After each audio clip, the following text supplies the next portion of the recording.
గంటల వ్యవసాయానికి ఉచిత కరెంట్ ఇవ్వలేదా, ఇందిరమ్మ ఇండ్లు ఇవ్వలేదా, ఫీజు రియంబర్స్మెంట్ చేయలేదా, ఆరోగ్యశ్రీ 1 yearలో 2600 crores ఇచ్చిన Aarogyasri and CM relief fund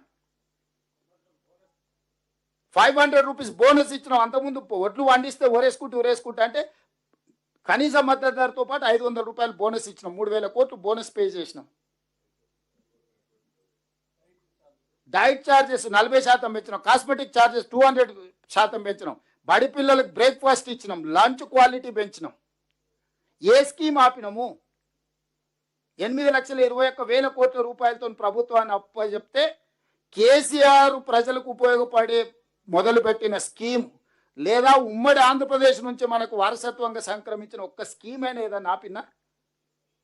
అదనంగా ఇన్ని స్కీమ్లు ఇచ్చినా కదా, మీరు ఎందుకు ధైర్యంగా మాట్లాడతలేరు? ఎందుకు ఘాటుగా తిప్పికొడతలేం? మనం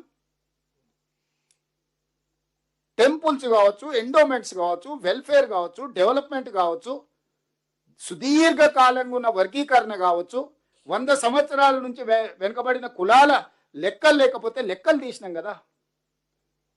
ఏదైనా ఈ 30 నెలల చెయ్యని పని ఏదన్నా ఉందా?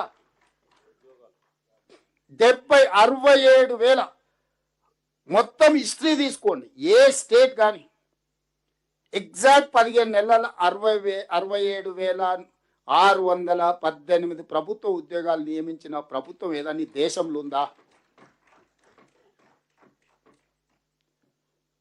వీళ్ళందరూ ప్రభుత్వ ఉద్యోగులు కదా, ఇచ్చినాం కదా. మొత్తం డిపార్ట్మెంట్ వైజ్ అసెంబ్లీలో పెట్టినా రేపు అందరినీ కావాలంటే ఎవరైనా ఛాలెంజ్ చేయమని పరేడ్ గ్రౌండ్లో అందరినీ మొత్తం లెక్క పెట్టి 1 by 1 ఫేషియల్ రికగ్నేషన్ యాప్ పెట్టుంది.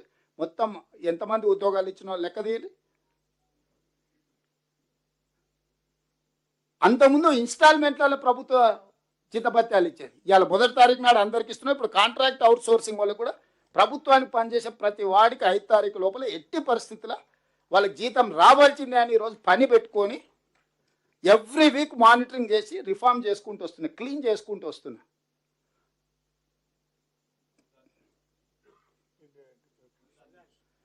వరిధాన్యమే కాకుండా integrated schools, education system reforms ఎంత ఎవ్రీ ఇయర్ 56,000 తగ్గుకుంటూ పోయారు గవర్నమెంట్ స్కూల్స్లలో. లాస్ట్ 2 నెలల నుంచి లాస్ట్ టైం 50,000, ఈసారి 1,50,000 స్టూడెంట్స్ పెంచారు. ఫస్ట్ టైం గవర్నమెంట్ గ్రాఫిక్లో పెరుగుతుంది గవర్నమెంట్ స్కూల్స్లలో. పిల్లలు నమ్మకంతో జాయిన్ అవుతారు. అన్ని టెంకాయలు కొట్టిపోయిండు. టిమ్స్, నిమ్స్, అల్వాలు, ఎల్బీ నగరు, వరంగల్, ఉస్మానియా అని టెంకాయలు కొట్టుడు తప్ప తట్ట మట్టి అన్న తీసిండా?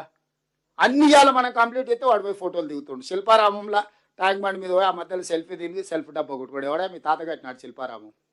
ఇప్పుడు సేమ్ సనత్ నగర్ టిమ్స్ దగ్గర పోయి ఫోటోలు దిగుతున్నాడు సిగ్గు లేకుండా. దేవుడు సిగ్గు ఎట్లా పెట్టలేదో నాకు అర్థం కాలేదు. వాళ్ళ డిక్షనరీలోనే లేనట్టుంది సిగ్గు అని పదం. కుటుంబం మొత్తం సిగ్గు తప్పిపోయారు. ఇప్పుడు కుటుంబానికి మొత్తం తెలంగాణలోని అన్ని కుటుంబాలకు అసలు 5 లక్షల లైఫ్ ఇన్సూరెన్స్ చేయాలని పెట్టుకున్నాం. రేపు ఇందిరమ్మ బర్త్డే రోజు అఫీషియల్లీ కంప్లీట్గా తెలంగాణ రాష్ట్రంలో పుట్టడమే అదృష్టం అనే విధంగా ఈరోజు ప్రతి వాడికి తెలంగాణలో ఉన్న ప్రతి కుటుంబానికి 5 లక్షల రూపాయలు ప్రభుత్వమే ఇన్సూరెన్స్ కడుతుంది. ఎక్కడన్నా దేశంలో ఈ పథకం ఉందా? ఎక్కడన్నా దేశంలో సన్నబియ్యం ఉందా? ఎక్కడన్నా దేశంలో సంవత్సరంలో 67,000 ఉద్యోగాలు ఇచ్చిరా? ఎక్కడన్నా అడిగిన వాళ్ళందరికీ రేషన్ కార్డులు ఇచ్చిందా? ఎక్కడైనా భారతదేశం మొత్తం మీద పేదవాడికి ఇస్తే 5 లక్షల రూపాయలు ఉచితంగా ఇచ్చే పథకం భారతదేశంలో ఎక్కడన్నా ఉందా? నేను ఛాలెంజ్ చేస్తున్నా ఎవరినైనా. ఆరోగ్యశ్రీని కూడా 10 లక్షలు చేసిన. గల్ఫ్ బాధితులు చచ్చిపోతే 5 లక్షల రూపాయలు ఆ కుటుంబానికి శవాన్ని తెప్పించడమే కాకుండా ఆ ప్రమాదవశాత్తు చనిపోతే 5 లక్షల రూపాయలు ఆ కుటుంబాలను ఆదుకోవడానికి కూడా పథకం పెట్టిన. అక్కడనే వినోద్ గారు ఉన్నారు కదా. మీరు అడిగింది ఏంది చేయలేదు, ప్రతిదీ చేస్తున్నాం. ఇది కూడా కేసీఆర్ కోసం కాదు. ఇప్పుడు ఇది కాళేశ్వరం రిలేట్, ఇది ప్రజలకు అవసరం ఉన్నది. దీన్ని జాగ్రత్తగా చేయాలనేది మన ఆలోచన. వాళ్ళు హడావిడి పెట్టిరని, తొందర పెట్టిరని మనల్ని అటు ఇటు చేసి ఏదో ఒకటి చేసి అది కూలగొడితే వీళ్ళే కుట్రతోని దాన్నే మనం బాంబులు పెట్టి పేల్చినామని మాటలు మాట్లాడారు.